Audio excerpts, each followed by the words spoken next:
That, of course, was Ellen DeGeneres kicking off the 86 Academy Awards. Very funny, with more on the first round of Oscars. Let's bring in Jason Gorber, critic with twitchfilms.com. Jason, any surprises? Well, for me, a little bit. I really thought, so we've had a couple categories come out so far. The first major non-surprise was that Jared Leto took home Best Supporting Actor. Look, his performance in Dallas Buyers Club is pretty extraordinary, and we knew it was going to generate a lot of buzz. I would have liked some of the other performers to really get the showcase, but he'd sort of swept them all. And once again, it shows that the Golden Globes aren't a bad prognosticator.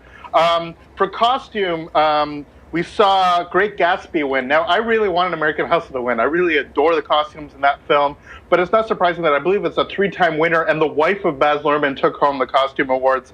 And then Dallas Buyers Club taking it for makeup over such films as Jackass Presents and The Lone Ranger. Now, it might sound surprising, but honestly, the Jackass film, which the Bad Grandpa film, actually has some extraordinary makeup in it. So it's a little bit political. That film probably has the best makeup of the nominations, but Dallas Buyers Club has so much sort of enthusiasm from the Oscar community that it's the type of thing that's going to win the award. And we just heard that the best animated film goes to Frozen. What do you think?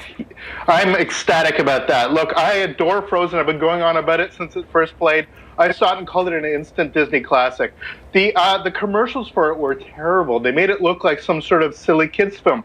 It is an extraordinary film with beautiful music and beautifully sort of subtle scripting that is a traditional Disney film but updated. It's really wonderfully animated, and if you didn't have a chance to see it in 3D, it's an extraordinary visual achievement. So I'm extremely, extremely pleased that that film went on to win. And what about Ellen? What do you think? Remember what she said in the beginning? We've got a lot of usual suspects on the list of nominees. What do you think of that? Well, I mean, it is true. We keep getting, what are you? These are some of the best actors ever. Are we going to complain that Meryl Streep got nominated yet again? I mean, the fact of the matter is that Ellen is a very specific choice for the Oscars to make. Her brand of comedy plays very much with a particular demographic, and she's playing to that demographic.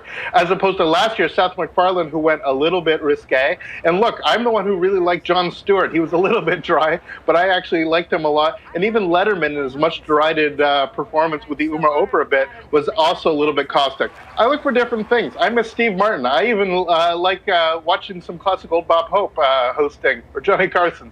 So look, the host has a very specific role to tell a story about the Oscars themselves, and basically Ellen's doing what Ellen does, and then the host is setting people up to give out awards. So what's not to love? Are you seeing anything different or anything unique about the presentation? You know what I'm noticing is stage and lighting, and how beautifully they've done that job this year. I mean, it is lovely. It's funny, Cameron Bailey, the head of TIFF, actually tweeted it that he wants the woman from American Beauty to lie on those bed of roses. Just another TIFF Best Academy Award winner. So yeah, I mean, it looks, the stage, they know how to do it on the stage. And once again, if the Oscars does one thing, it gets you to go see those films you wouldn't otherwise see. So look at the list of nominations. If there's something on there you haven't seen, check it out. That's the kind of thing that you can do, sort of a yearbook for 2013 in cinema. All right, Jason, we're going to keep in touch with you.